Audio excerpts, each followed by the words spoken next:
el fundamento de nuestra fe en Cristo. La palabra de Dios tiene muchos principios, pero hay fundamentos inamovibles. Y uno de los fundamentos es la muerte y la resurrección de Cristo. ¿Por qué murió Cristo en la cruz? Por nuestros pecados. La vida de Cristo representa muerte y Él murió por dos razones fundamentales, ¿no? Murió para vencer el pecado y la muerte. Y hoy vamos a estudiar a la luz de la palabra qué significa esas dos cosas. Porque vivimos constantemente repitiendo, Jesús murió en la cruz por mis pecados, pero ¿qué significa que Jesús murió en la cruz por nuestros pecados? Una de las doctrinas fundamentales del Evangelio es la doctrina de la sustitución, o llamada también sustitución penal.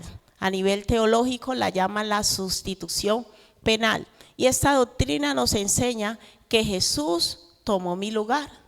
Y lo hemos escuchado muchas veces y decimos, pero ¿tomó mi lugar de qué? Según la ley de Dios y la palabra de Dios, la paga del pecado es la muerte. Para Dios y la ley de Él, solo el pecado se paga a través de la muerte. Vamos al libro de Romanos, por favor, Romanos 6, 23.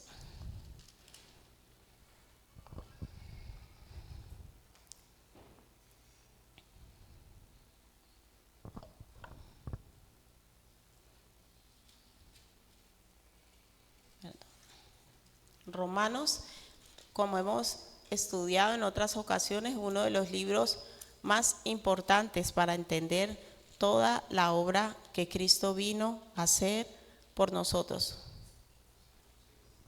Dice la 6:23, porque la paga del pecado, ¿qué es?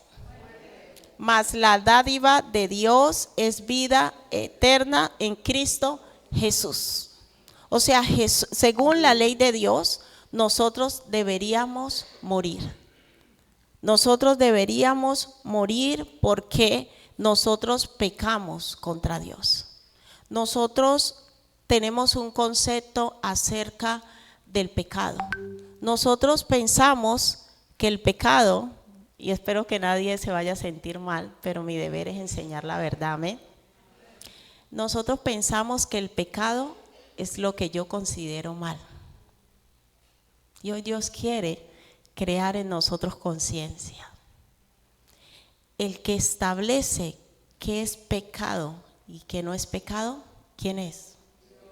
Dios, no nosotros. Y por eso nosotros tenemos un conflicto con Dios, los seres humanos. Porque nosotros decimos, yo puedo hacer con mi vida lo que me da la gana. Los seres humanos tenemos moral, que eso es distinto. La palabra pecado se define como todo aquello que yo hago que va en contra de la ley de Dios, no de mi ley. Entonces, para ti, por ejemplo, para muchas personas y más del 90%, yo creo que la población mundial a día de hoy considera que el tener relaciones sexuales antes de casarse no está mal. Que acostarse con el novio no está mal. Vamos a vivir primero juntos, a ver si funciona la cosa, si nos entendemos. Hay personas que en la primera noche que conoce a alguien ya se acuesta con él. Y en su moral puede estar bien o estar mal. Pero hoy el Señor nos llama y nos está diciendo, una cosa es lo que tú piensas y otra cosa es lo que yo pienso. El único que tiene potestad de definir qué es pecado es Dios, no nosotros. Y el problema nuestro es ese, que yo constantemente vivo considerando, es que yo creo que eso no tiene nada de malo. Yo considero que eso no tiene nada de malo, pero lo que pasa es que como Dios nos creó a nosotros conforme a la ley de Él y no a la nuestra, el pecado tiene ¿qué? Consecuencias. independiente de lo que yo opine, ¿estamos entendiendo la profundidad de esto? Independiente de lo que yo opine o considere, la violación de la ley de Dios trae consecuencias sobre mi vida. Pero yo no le hago nada a nadie, nos amamos, mi novio y yo. Tienen hasta hijos las personas sin casarse. Yo no le hago nada malo a nadie, según su ley no. Pero ¿de qué ley estamos hablando? De la ley de Dios. Y cuando una ley se establece, sea la ley superior, que es la de Dios, o sea la ley humana, y yo infrinjo esa ley, eso tiene consecuencias sobre mí, ¿sí o no? Me parezca o no me parezca, ¿estamos entendiendo? Yo llego a un semáforo, el semáforo está en rojo y yo me lo cruzo. Y yo digo, es que yo no vi ningún coche al lado, por eso me lo pasé. Yo no le veo nada de malo cruzarme el semáforo porque yo no vi coches. Pero ¿qué dice la ley de tránsito? ¿Estamos entendiendo? La ley, cuando una ley se establece, no habla de opiniones, y ese es el problema de nosotros, que estamos llenos de argumentaciones y pensamos que nuestra opinión es muy importante. Una de las cosas que el Señor me liberó fue de eso. A mí desde pequeña me decían, Yarley está metida, siempre opina. Siempre yo estaba opinando, y una de las cosas que Dios me ha trabajado es aprenderme a quedar. Hay gente que ve, ¿y eso por qué lo pusieron así? Yo creo que debería, ¿sabe? El orgullo de nuestro corazón nos lleva a pensar que yo siempre tengo derecho a opinar y a cuestionar. Pero hoy vamos a estudiar que la ley de Dios es incuestionable. Que cuando Dios ha establecido una ley, cuando yo me la salto, esa ley va a tener consecuencias. ¿Cuántos vieron el juicio de Shakira aquí en España? Todo el mundo se enteró. ¿Por qué llevaron a Shakira a juicio? Porque según el Código Penal en España, y no le voy a dar aquí clases de fiscalidad, pero según el Código Penal, se llama el rubro número 9 del Código Penal de España, y casi toda Europa lo tiene y a nivel mundial, se llama delito contra las administraciones públicas. Usted sabe que infringir, cometer fraude, no es un delito civil, sino que penal. Se llama delito penal contra las administraciones públicas. Y eso establece que cuando usted reside en un país determinado tiempo, sus ingresos usted tiene que tributarlos en ese país. No es que mi dinero, yo me lo gané en concierto y yo con mi dinero puedo hacer lo que le da la gana. No. ¿Qué dice la ley? Hermano, es que es tiempo de que abramos los ojos. Porque vamos por la vida siendo ignorantes. Hay gente que dice, yo soy rebelde porque el mundo me hizo así. Entonces yo hago lo que me da la gana y no pasa nada, no es verdad. Existen leyes, y las leyes están ¿para qué? Y cuando yo no me puedo saber, ¿usted se sabe todo el Código Penal español? ¿A que no? ¿Usted se sabe el Código Penal de su país? No. Pero cuando lo incumplen, ¿se lo aplican o no se lo aplican? Lo mismo pasa con Dios, amados. Delito contra la seguridad vial. Yo paso el Farruquito hace unos años, o no sé qué por ahí. Usted coge y atropella a una persona. Le revisan si estaba ebrio, si había conducido, cuál era su estado. No es que yo no quería accidentarlo. Pero ¿se va a la cárcel o no se va a la cárcel? Estamos entendiendo que la ley de Dios no es de sentimientos ni razonamientos. Porque quizás hemos aprendido una fe en donde yo tengo derecho a opinar con Dios. Como Dios me ama, como Dios me entiende, como Dios es misericordioso, entonces Dios va a pasar por alto todos mis pecados y mis maldades. Hemos aprendido a un supuesto Dios que entiende todo, pero no es así. ¿Qué hemos leído aquí? Porque la paga del pecado es mas la dádiva de Dios es vida eterna en Cristo Jesús. Entonces, Romanos 3:23, vamos al contexto, que es un versículo muy importante de aprender.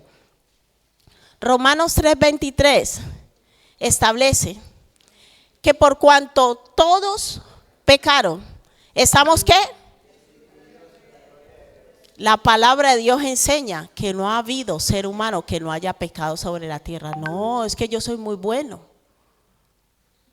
Yo no le hago daño a nadie. Yo trato de ayudar al prójimo. Según su ley, sí. Pero el único que determina si hacemos lo correcto o no, ¿quién es? Conforme a, ¿estamos hablando de qué ley? De la ley de Dios. Y la ley de Dios establece que no hay nadie bueno. ¿Sabe qué dice la palabra? Que bueno no hay, solo uno. ¿Y quién es ese bueno? Dele la gloria a Dios si usted considera que Dios es bueno. Si Dios es bueno y el único bueno es Dios, yo debo reconocer que en mí hay pecado. ¿Cuántos nos podemos reconocer hoy pecadores? Que hemos pecado. Mira, es tan importante. Usted dirá, pero ¿por qué es tan importante reconocer mi maldad? Reconocer que en nosotros hay maldad. Usted puede coger más del 100%, no exageremos, el 99% de los seres humanos, y usted le hace una pregunta, ¿usted considera que usted es malo? La mayoría va a decir no. Mira, nos choca cuando nos dicen que somos malos. ¿Es así o no? Pero le dicen, ay, usted tan bueno, uno se emociona. Porque al ser humano no le gusta reconocer su maldad. A nosotros no nos gusta reconocer. Por eso nos cuesta entender que Cristo murió en la cruz. Porque la razón por la que Cristo murió es por mi maldad. Hasta que a mí no me es revelado, escúchame bien, iglesia, hasta que no nos es revelado que en nosotros hay maldad, yo no entiendo por qué murió Cristo.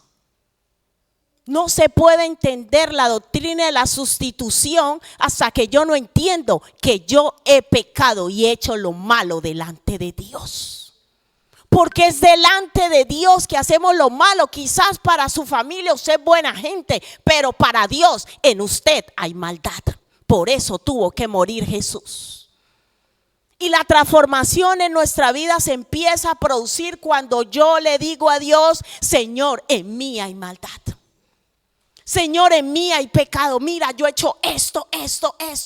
Y Él dice, si confiesas tus pecados, yo soy fiel y justo para perdonarte y limpiarte de toda maldad. Pero primero tiene que haber un reconocimiento de pecado. Si yo me creo bueno, ¿yo para qué necesito a alguien que muera por mí? Por eso los seres humanos murió Cristo. ¿Y por qué? Me da igual. ¿Sabes por qué te da igual? Porque tú te crees bueno. Es que yo he hecho 4 cositas, pero eso no es tan malo. Para usted no, pero para Dios sí. Estamos entendiendo la profundidad de esto. Y la palabra de Dios enseña que cuando nosotros violamos los mandamientos de Dios, esa maldad tiene consecuencias.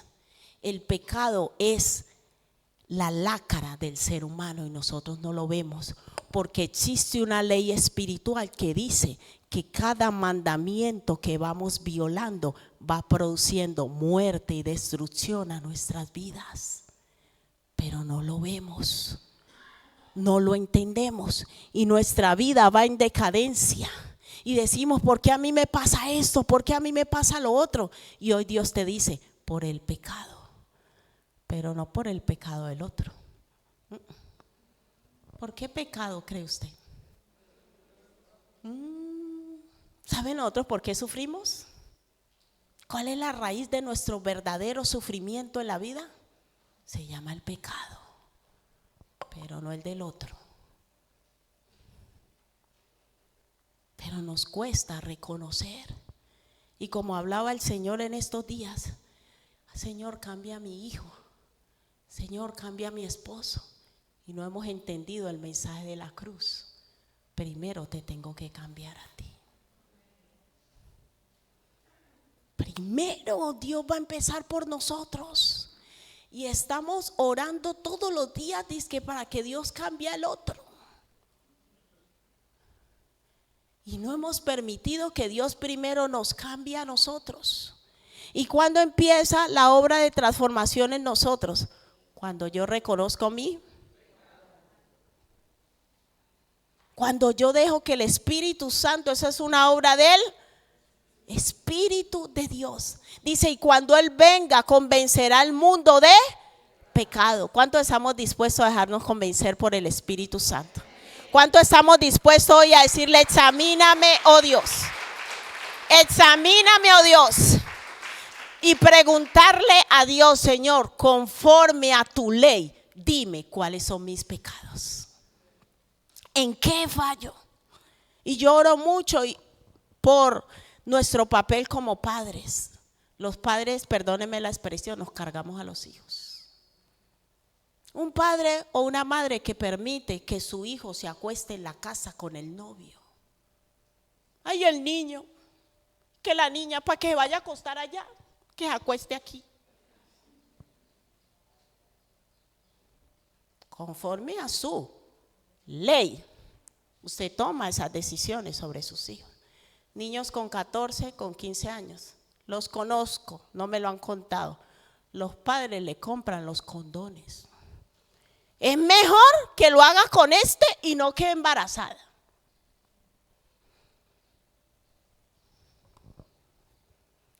Tarde o temprano eso va a saltar. ¿Estamos entendiendo? ¿Cuántos errores hemos cometido en la vida? Y después vamos diciéndolo a Dios. Yo no entiendo por qué a mí me pasa esto. Señor, yo no entiendo. Si yo hice el ayuno de 3 días. 3 días sin comer, con esa botella de yogur todo el día tomando. No tomé nada, Señor, zumo de fruta y avena. Y hoy me pasa esto. Y el Señor dice, no, hijo, es que tienes una lista larga de pecados inconfesos. Hay una lista larga de cosas que has hecho. Y para ti no fueron nada. Y el ayunito de 3 días con la botellita de yogur, perdóneme, hermano, no lo estoy demotivando. Señor, me fui al Mercadona y todo, lo compré. Y dice, muy bonito, hijo, gloria a Dios, te vi. Y pasaba y veía las patatas bravas, Señor. Cocinaron al lado mío y no comí, Señor. Entonces nosotros pensamos, amados, que como hacemos actos que parecen nobles, ¿no? Que para nosotros, wow, 3 días sin comer. Eso no cambia la ley de Dios. ¿Estamos entendiendo, amados? Eso no cambia lo que Dios ha establecido. Y Jesús en verdad murió para traer conciencia al ser humano de nuestra maldad. Si tú dejas hoy, si dejamos hoy, que el Espíritu Santo empiece a recordarnos las cosas que no hemos hecho bien, yo creo que la lista es larga. ¿Es así o no? Porque nosotros queremos venir a Dios, es para que nos diga lo bueno, que nos diga cuánto nos ama y nos va a prosperar. Pero como hoy estamos celebrando la verdadera causa por la que murió Cristo, y es por nuestros pecados. Y Él quiere, amados, que nosotros llevemos una vida de libertad. Él no se puso en nuestro lugar para que nosotros sigamos en la misma esclavitud. Voy a la iglesia, pero sigo practicándolo. ¿Estamos entendiendo? Entonces, ¿para qué murió Cristo? Si yo sigo en la misma esclavitud, sigo en el mismo sistema de pensamiento, sigo en el mismo sistema de vida, por eso se llama sustitución penal, porque conforme a la justicia de Dios, solo el pecado se pagaba con la muerte de alguien. Y Jesús dijo, yo voy a morir. Yo voy a morir por los violadores. Ay, no, yo nunca he violado a nadie, menos mal. Yo no, ay, sí, es que hay gente muy mala en esta vida, dice. Hay gente muy mala en esta vida. Los asesinos, uy sí. Yo no entiendo por qué nos hacemos jueces. Y entonces dice el Señor, ¿y esas cositas que tú has permitido en tu casa no son pecado? Porque los seres humanos le ponemos niveles a los pecados, ¿sí o no? Usted le dice que alguien robó y usted dice, bueno, pero dicen que alguien mató, usted dice, uy, sí. Pero es que para Dios pecado, dígale al de lado, pecado es pecado. Pecado es pecado. No hay excusa. Romanos 3:23 dice, por cuanto todos pecaron. Usted igual no haya matado a alguien, pero dígale, pero has pecado. Entonces por eso Jesús tenía que morir. ¿Estamos entendiendo, amados? Tú no has matado, pero has pecado. Todos hemos pecado. Romanos 3:23 nos pone a todos en el mismo lugar y dice, aquí nadie se salva. Todos pecamos, todos fallamos delante de Dios, todos éramos culpables. Y por eso Jesús toma nuestro lugar y le dice, Padre, voy a morir yo por ellos. Pero si yo no entiendo y no acepto que en mí hay maldad, no voy a entender por qué murió Jesús. ¿Cuántos podemos decir hoy, Jesús murió por mis pecados? ¿Sí lo estamos entendiendo, iglesia? Por mis pecados, por mis errores. Y ahí es que toda la palabra de Dios cobra sentido del amor de Dios. Romanos 5 dice que quizás alguno moriría por alguien bueno, mas Dios muestra su amor. Estamos entendiendo la profundidad del amor de Dios. Es que no sé cómo transmitirlo. Iglesia, hasta que yo no reconozco mi maldad, no entiendo el amor de Dios. Porque el amor de Dios radica no en que éramos buenos, sino que siendo malos, Cristo murió por nosotros. Mas Dios muestra que nos ama tanto y dijo, no me importa que sean mentirosos, engañadores, yo voy a morir por ellos. No puede haber un amor más grande, iglesia. No puede haber un amor más grande. No puede haber un amor más grande. Y ahí es que yo digo, Señor, tú me amas. Yo no me puedo ver excluido de la gracia y pensar que Dios viene a mi vida a castigarme. Yo no puedo pensar que Dios viene para que yo tenga una vida de tristeza, de desolación. No, Señor, porque aún en mi maldad diste tu vida por mí, para que yo cambie. Porque lo que nos lleva a vivir mal es el pecado.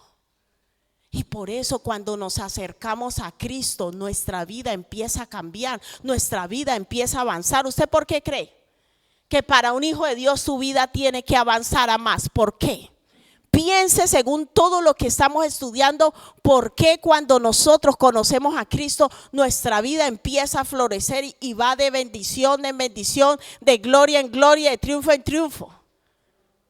Porque yo empiezo a abandonar la vida de pecado. Una persona que haya entendido la gracia de Dios tiene que entender que tiene que dejar los pecados que estaba practicando. Una persona que entiende que alguien me ha amado haciendo así pecador, yo tengo que decirle, Señor, ¿y ahora qué tengo que hacer? Y Él dice, abandona este pecado, porque este pecado es lo que te tiene así. Este pecado es lo que te tiene así. Este pecado que ha habido en tu familia toda la vida es lo que los tiene así. Entonces cuando yo me acerco a Cristo, Él empieza a revelarme una vida de pecado, una vida de maldad que me llevó constantemente a tomar malas decisiones. Y yo quiero decirte, tu vida y la mía cambian cuando yo decido abandonar el pecado. Si nosotros queremos seguir permaneciendo en el mismo pecado y en la misma maldad, no va a pasar nada. No es suficiente con decir yo creo en Jesús, Él murió en la cruz por mis pecados. No, el llamado de Jesús para hoy, para nosotros como iglesia es abandona el pecado. No sigamos en la misma esclavitud. Y por eso es que Romanos, el libro de Romanos, hermanos, yo les invito a que lo lean una y otra vez. Por eso Romanos 5:8 que hemos mencionado, hemos citado, dice: mas Dios muestra su amor para con nosotros en que aún siendo pecadores, Cristo murió con nosotros. Entonces cuando el Espíritu Santo a través del apóstol Pablo hace ese despliegue de gracia, de amor, de misericordia, ahí es que entramos a Romanos 6, que lo estamos estudiando en la vigilia. Y yo les voy a hacer la pregunta y ustedes responden ahora. Porque nosotros vamos a caminar en victoria y en libertad.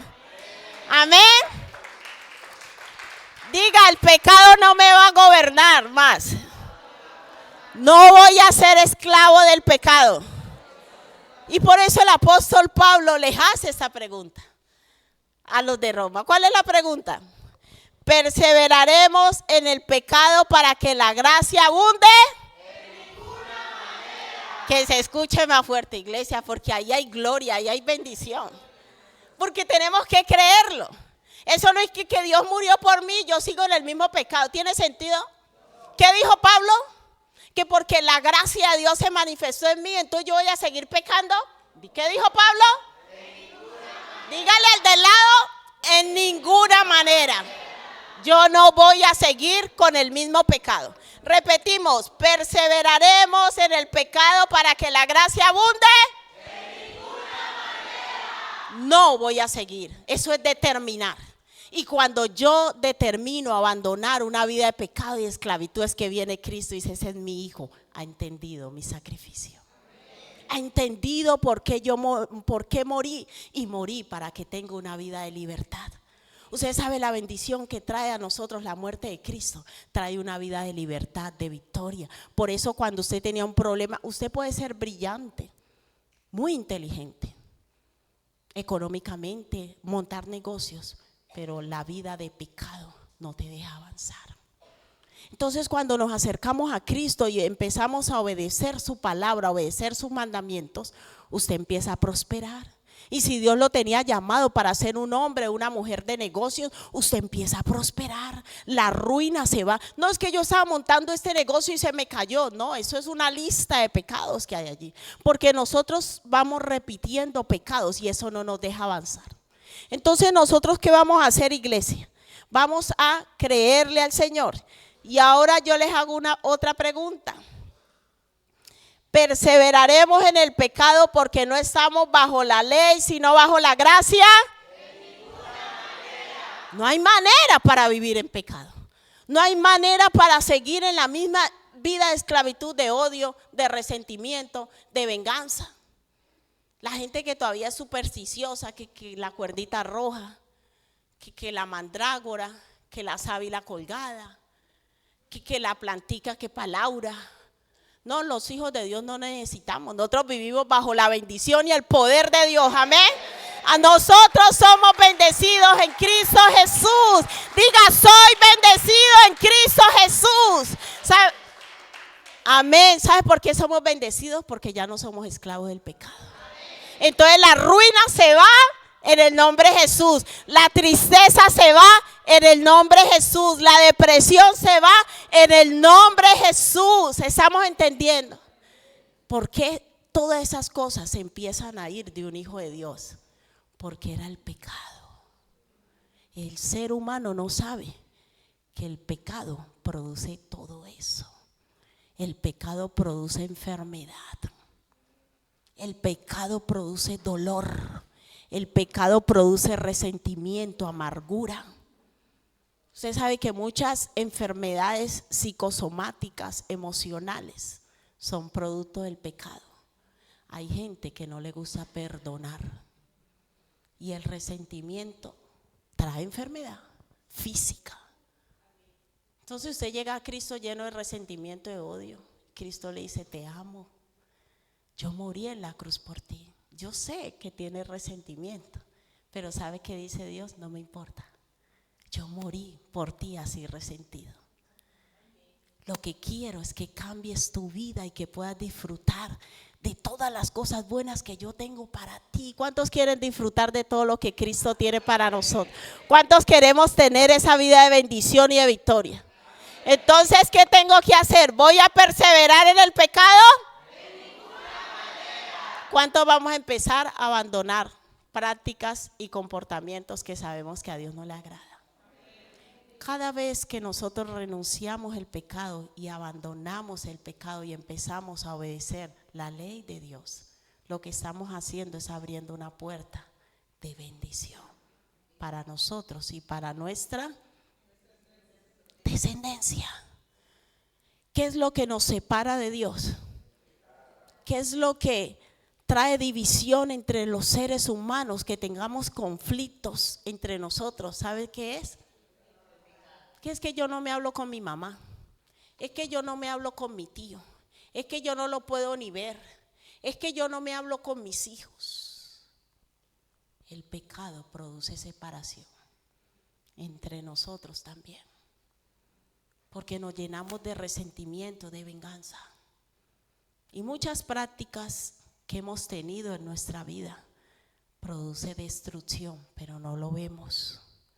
Y Dios sabía que nosotros éramos ciegos y no entendíamos esas verdades. Y por eso hoy estamos aquí. Tú no estás sentado aquí por casualidad. Estamos aquí porque Dios hoy nos está dando un mensaje.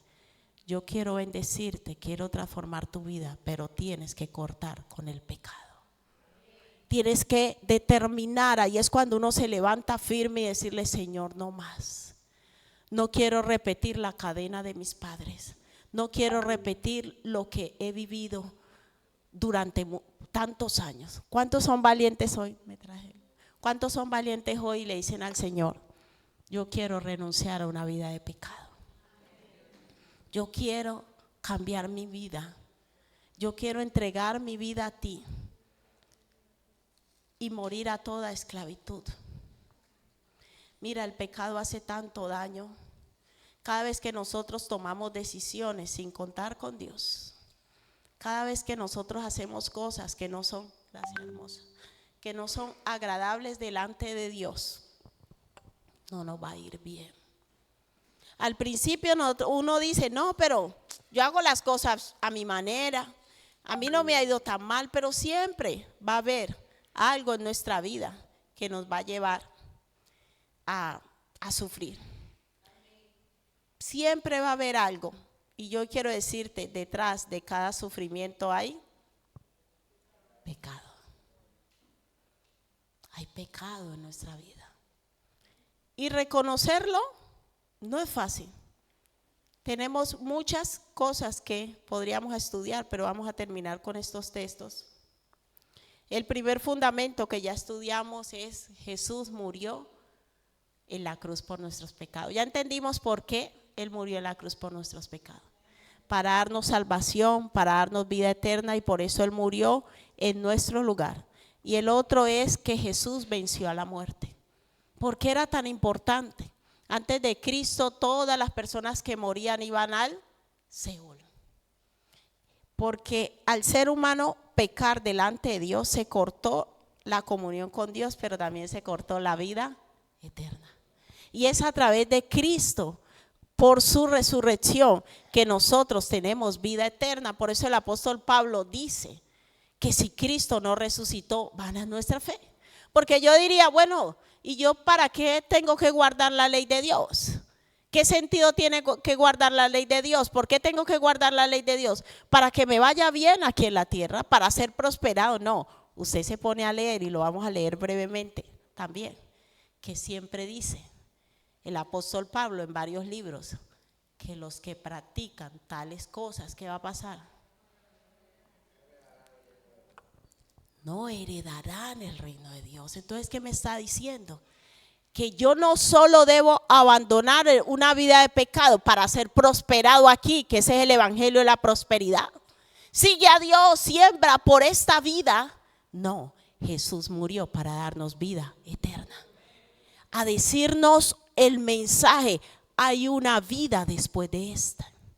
Eso de que uno se muere y nada se lleva es mentira, te lo digo hoy en el nombre de Jesús. Lo que se muere es el cuerpo físico, que lo comen los gusanos, por cierto. Pero el alma es eterna, y el alma almacena toda la información de lo que hemos vivido toda la vida. Cuando Jesucristo muere, lo que viene es a darnos salvación. Que la palabra salvación quiere decir libertarnos de una vida de pecado y de esclavitud, pero también viene a darnos vida eterna. Eso quiere decir que después de esta vida hay otra y nosotros vamos a vivir por la eternidad con Cristo. Por eso una de las cosas que Dios hace cuando le conocemos es quitar de sus hijos el temor a la muerte. Los que somos hijos de Dios no tememos a morir. La gente en el mundo tiene miedo a la muerte, porque sin Cristo todo aquel que muere va a condenación eterna. Usted sabe que ese miedo que tiene a la gente, dice que si me muero, hay gente, y no hable de eso. La gente sin Cristo tiene miedo a morirse. Y por eso vive afanado en este mundo. Tengo que vivir, tengo que comprar casa, tengo que mentir, engañar, robar para tener cosas, porque uno se muere y nada se lleva. Después de esta vida no hay otra, pero hoy Dios viene a decirnos una vez más, después de esta vida hay otra. Y por eso Jesús murió y resucitó, porque en la resurrección de Cristo está la victoria sobre la muerte, hermanos. Está la victoria sobre la muerte. ¿Y sabe qué nos dice Dios? Ustedes tienen vida eterna. Nosotros no tememos a la muerte. Si mañana nos morimos, sabemos que vamos directamente a la presencia de Dios, y lo único que muere es mi cuerpo físico. No vivimos afanados, engañando, mintiendo, robando, porque tengo que consumirme esta vida, porque si me muero se me acabó la vida. No, a nosotros nos acaba la vida temporal, pero seguimos en la dimensión eterna. Por eso la obra de Cristo es maravillosa, porque le asegura al ser humano vida eterna. Vida eterna, nosotros viviremos para siempre, no tenemos temor a la muerte. Y los que han tenido experiencias espirituales dicen que el infierno es un lugar, como se dice la palabra, de eterna condenación, pero también de eterna confusión. ¿Sabe por qué? Porque como el alma nunca muere, usted dice que le viene todos los recuerdos de lo que usted vivió. Y usted dice, yo no sé por qué estoy aquí. Es un lugar de eterna confusión. Como hay muchas personas a día de hoy que viven en eterna confusión. Yo no entiendo por qué a mí me pasa esto. Yo no entiendo, yo no me merezco esta vida. Es que yo soy muy de malas. Yo he sido buena gente. Eterna confusión. ¿Sabe por qué? Porque no vemos nuestra condición de pecadores. Pero los hijos de Dios, el Señor nos da la llave y nos dice, yo quiero que tengas una vida de bendición y una vida de abundancia. Por eso cuando Juan el Bautista empieza a predicar y Jesús empieza a predicar, empieza a decir que arrepentidos, porque el reino de los cielos se ha acercado. Por eso nosotros recibimos salvación, porque todo aquel que recibe a Cristo tiene que haber un arrepentimiento. ¿De qué? Pero si yo digo que soy en Cristo y sigo acariciando los mismos pecados, no te vayas de mí. Has estado conmigo toda la vida, Ira. Somos amigos. No me pueden decir nada porque me enojo solo. Un hijo de Dios no puede ser irascible. Yo estuve orando y ayunando, y no solo 3 días, muchos años, porque a mí me daban unas iras no santas, por cierto. Hay gente que tan espiritual dice, no, pastor, una ira santa, de santa nada. Y yo me acuerdo que me daban unos enojos, se los digo literalmente, yo sentía que subía de como que ahí de la punta del piecito, y eso me venía subiendo por todo, ¡pum! Y en el corazón, y luego ¡bum! Explotaba. Y yo un día fui delante del Señor y le dije, Señor, yo no puedo seguir así. Yo soy tu hija. ¿Cuántos son hijos de Dios aquí? Amén. Los hijos de Dios reconocemos nuestro pecado y nuestra maldad delante de Él, para que Él nos ayude a obtener la victoria sobre ese pecado. Yo dije, Señor, yo no puedo seguir así. Reconocí mi problema delante de Dios.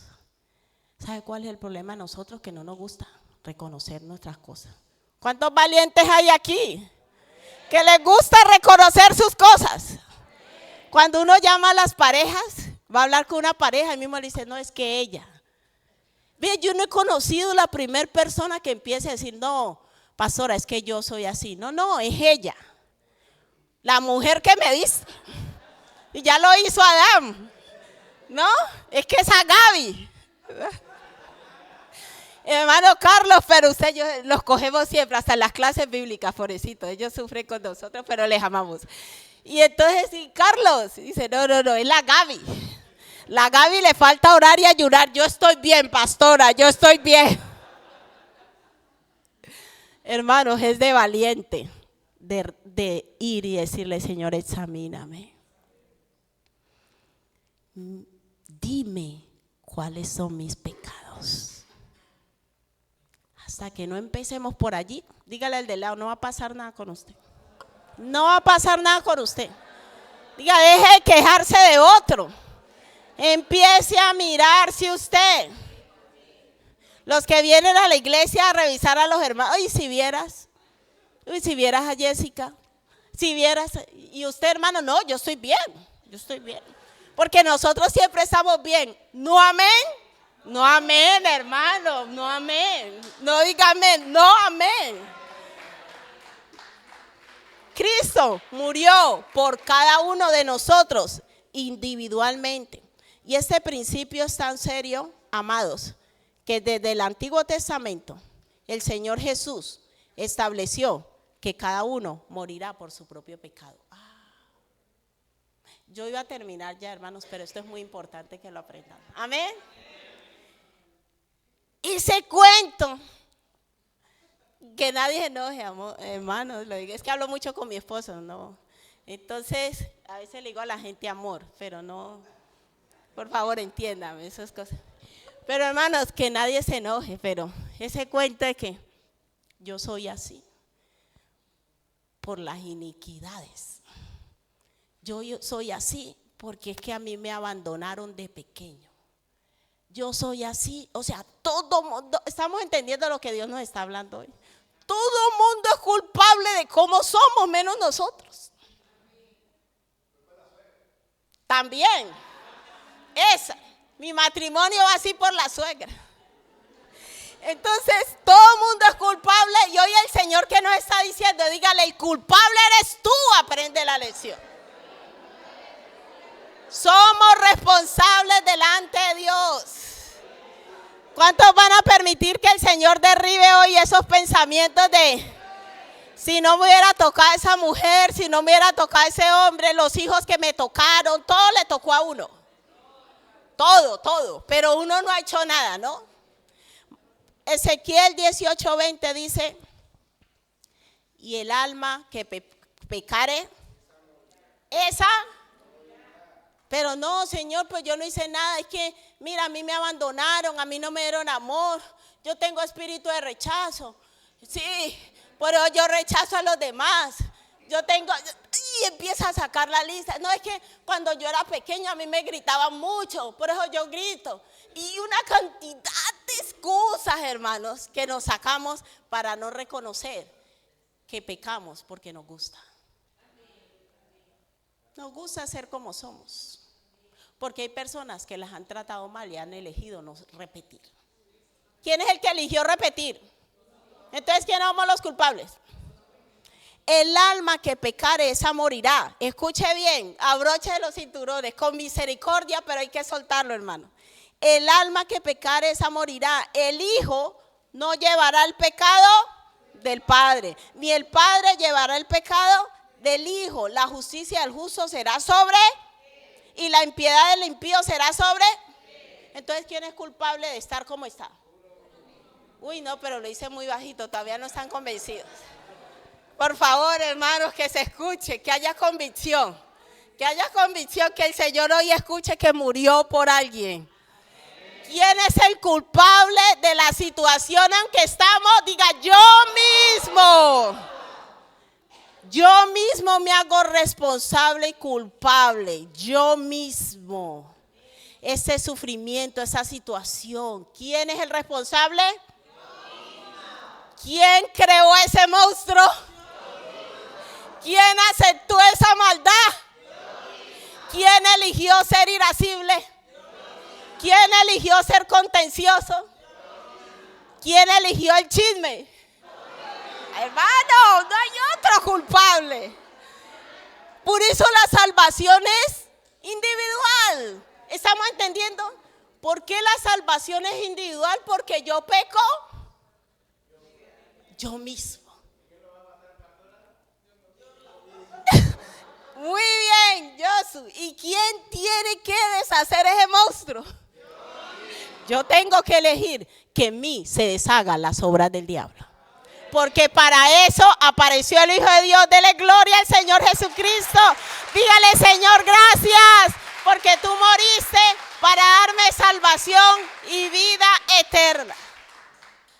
¿Estamos entendiendo más, iglesia? Lo estamos recibiendo en espíritu. Hermano, hasta que yo no reconozco mi pecado, mi maldad, mis decisiones, mi responsabilidad, no va a cambiar nuestro alrededor. Porque vamos esperando que cambie el uno. Cuando mi mujer cambie, yo cambio. Cuando mi esposo cambie, yo cambio. No. ¿El Señor por quién va a empezar? La salvación. ¿Ya entendemos por qué es la salvación individual? Porque cada uno, porque el alma que pecare. Y nadie va a pecar. Dios no condena a nadie por los pecados de sus padres. Porque usted diría que usted es así. Yo soy rebelde porque el mundo me hizo así. Señor, yo no. No, nosotros. Mira, el evangelio no es una religión. Es aprender a ser responsables de nuestras decisiones. El Señor, una de las cosas que Cristo hace en nosotros es hacernos responsables de las decisiones que tomamos. Y para terminar vamos a 1 Corintios 15, del 12 al 25, por favor.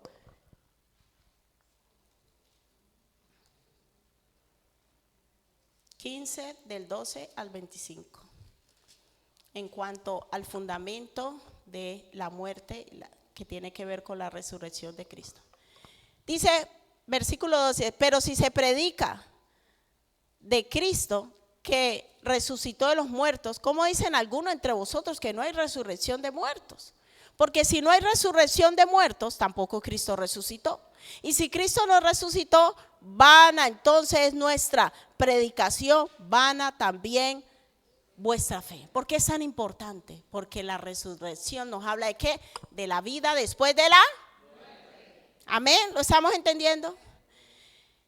Y si Cristo no resucitó, vana es entonces nuestra predicación, vana también nuestra fe. Y si somos hallados falsos testigos de Dios, ¿qué sentido tiene que reunirnos aquí si Cristo no resucitó? Si nos reunimos aquí solo para que Dios nos bendiga y nos vaya bien porque hemos resuelto el problema del pecado, no es solo resolver el problema del pecado, es tener la garantía de la vida eterna también. ¿Estamos entendiendo los dos componentes tan importantes por los cuales murió Cristo? Los dos fundamentos: salvación, que significa que liberación de la esclavitud del pecado, y resurrección, que me abre la puerta a la vida eterna. O sea que Jesús vino a hacer la obra completa, ser bendecidos en esta vida y seguir bendecidos por la eternidad. La obra de Cristo garantiza la bendición para mi vida, de esta vida y de la venidera, o sea, una victoria eterna. Amén. Diga, yo soy bendecido en Cristo por siempre. Amén. ¿Lo creemos, iglesia? Entonces Pablo dice, y somos hallados falsos testigos de Dios, porque hemos testificado de Dios que Él resucitó a Cristo, al cual no resucitó si en verdad los muertos no resucitan. O sea, la palabra dice, Cristo resucitó, pero nosotros también vamos a resucitar. Por eso Él es las primicias, porque si los muertos no resucitan, tampoco Cristo resucitó. Versículo 17, y si Cristo no resucitó, vuestra fe es vana. Estáis en vuestros pecados. ¿Por qué dice el apóstol Pablo, estás en vuestros pecados? Porque la palabra de Dios dice que todos los que dejan de practicar esos pecados tienen garantía de vida eterna. Estamos entendiendo que yo no solo dejo practicar el pecado para que me vaya bien aquí y dejar de estar en ruina, en amargura. No, es porque esa es mi puerta, mi ticket de entrada también ¿a qué? A la vida eterna. Estamos entendiendo la profundidad de dejar de practicar el pecado. No es solo por las bendiciones temporales, es por toda la eternidad, porque dice la palabra de Dios que al cielo no entrará cosa inmunda. Amén. Dice 17, y si Cristo no resucitó, vuestra fe es vana, aún estáis en vuestros pecados. Entonces también los que durmieron en Cristo perecieron. Si en verdad, si en esa vida solamente esperamos en Cristo, somos más dignos de conmiseración. La palabra conmiseración significa de lástima. O sea, qué lástima creer en Cristo para eso. Si yo no creo que hay una vida después de esa, ¿usted para qué cree en Cristo? O sea, qué lástima, dice el apóstol Pablo. Somos los más dignos de conmiseración de todos los hombres. Mas ahora Cristo ha resucitado, aleluya.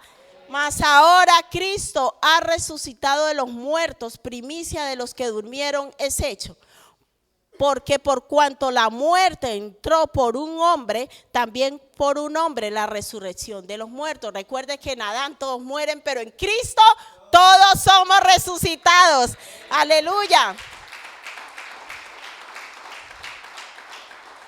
Versículo 22, porque así como en Adán todos mueren, también en Cristo todos serán vivificados, pero cada uno en su debido orden. Dios es un Dios de orden. Cristo, las primicias, o sea, el primero en resucitar. Luego los que son de Cristo. ¿Cuántos somos de Cristo aquí?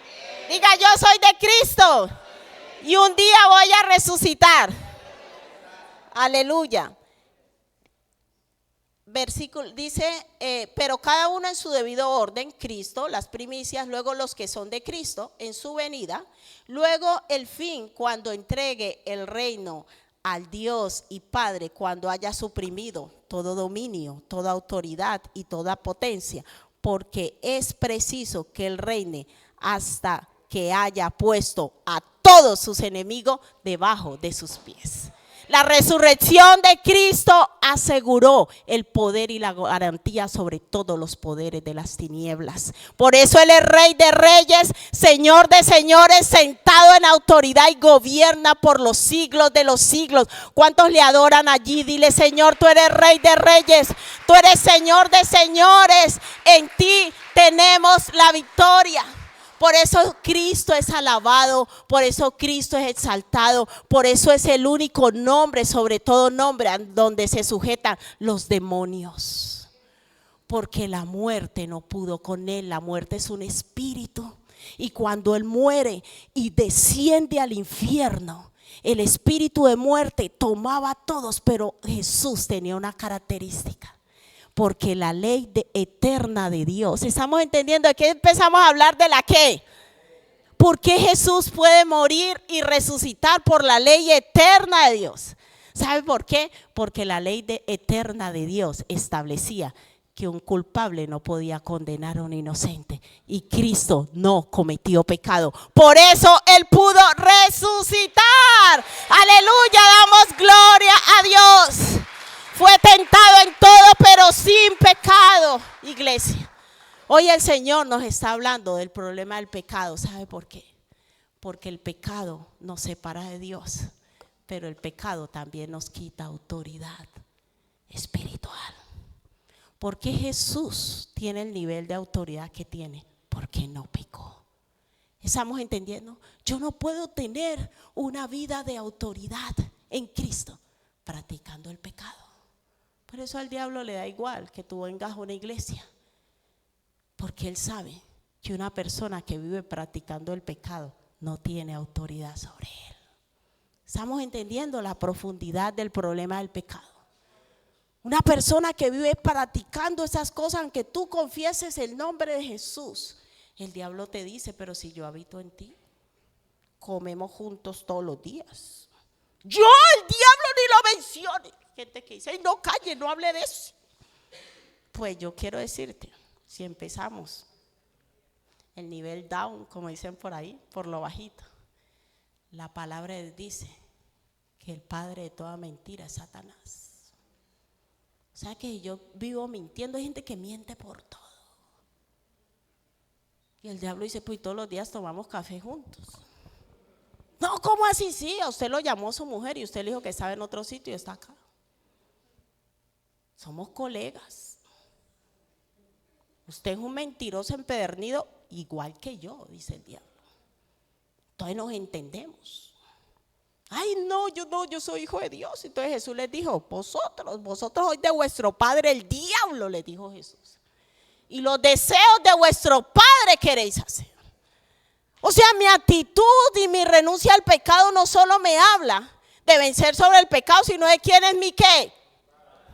Pregúntele de lado, ¿quién es su papá? Piénselo bien. Piénselo bien, diga, ¿quién es su padre? Pregúntele. Yo por eso le digo, hermanos, una de las primeras cosas que yo te dígale, renuncia a la mentira. Muere ese pecado. Las personas que viven mintiendo, como decía mi pastora, el diablo le pasa la cola por el lado y le hace así. Nos daba un asco cuando decía eso. Amado, nos reímos, pero esto es la dimensión del espíritu. El pecado es espiritual y trae muerte, trae destrucción y le da derecho legal a Satanás sobre nosotros. Siempre y cuando nosotros sigamos acariciando el pecado, duerme conmigo, no te quiero soltar. Y en invierno lo abraza más, aquí calientitos. Mano, ni invierno ni verano, dígale, no te quiero en mi vida. Tenemos que renunciar al pecado.